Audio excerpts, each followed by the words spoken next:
हरे कृष्णा, राधे राधे। आज हम आपको हरतालिका तीज की कथा सुनाएंगे।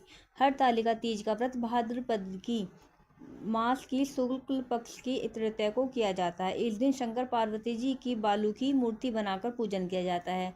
सुंदर वस्त्रों, कदली स्तंभों से ग्रह को सजाकर नाना प्रकार के मंगल गीतों से रात्रि जागरण करना चाहिए। इस व्रत को करने वाली स्त्रियां पार्वती के समान सुखपूर्वक पति रमण करके शिवलोक को जाती हैं। कथा। इस व्रत के महात्म्य की कथा भगवान शंकर ने पार्वती को उनके पूर्व जन्म का स्मरण कराने हेतु इस प्रकार कही थी। एक बार तुमने हिमालय पर गंगा तट पर अपनी बाल्यावस्था में 12 वर्ष की आयु में अधोमुखी होकर घोर तप किया था।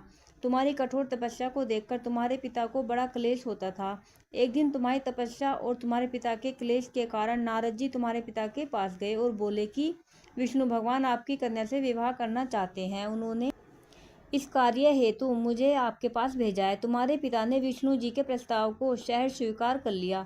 इसके बाद नारद जी ने विष्णु के पास जाकर कहा कि हिमालय राज अपनी पुत्री सती का विवाह आपसे करना चाहते हैं। विष्णु जो भी तुमसे विवाह करने को राजी हो गए। विष्णु जी भी तुमसे विवाह करने को राजी हो गए।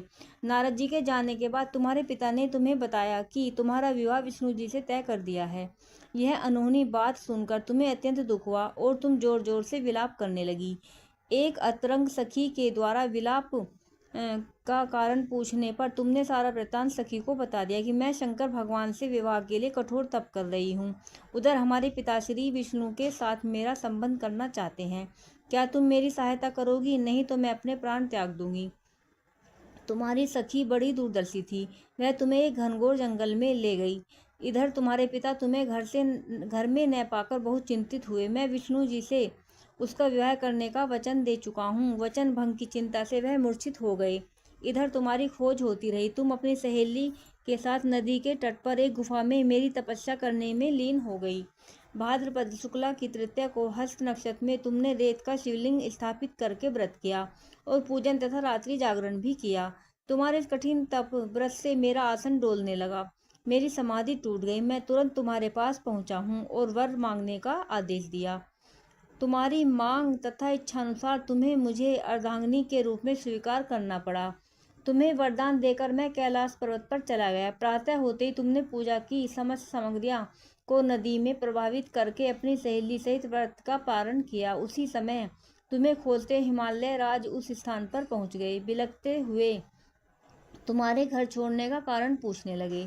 तब तुमने उन्हें बताया कि मैं शंकर भगवान को पति रूप में वरण कर चुकी हूँ, परंतु आप मेरा विवाह विष्णु जी से करना चाहते थे, इसलिए मुझे घर छोड़कर आना पड़ा। मैं आपके साथ इसी शर्त पर चल सकती हूँ कि आप मेरा विवाह विष्णु जी से न करके भगवान शिव से करेंगी। गिरिराज तुम्हारी बात मान गए और शास्त्रोक्त विधि द्वारा हम दोनों का विवाह के बंधन में बांध दिया। इस व्रत को हरतालिका इसलिए कहते हैं कि पार्वती की सखी उसे पिता के घर से हर का घनघोर जंगल में ले गई थी। हरत अर्थात हरण करना और आलिका अर्थात सखी सहेली, हरितालिका हरत आलिका। शंकर जी ने पार्वती से यह भी बताया कि जो स्त्री इस व्रत को परम श्रद्धा से करेगी उसे तुम्हारे समान ही अचल सुहाग प्राप्त होगा। राधे राधे।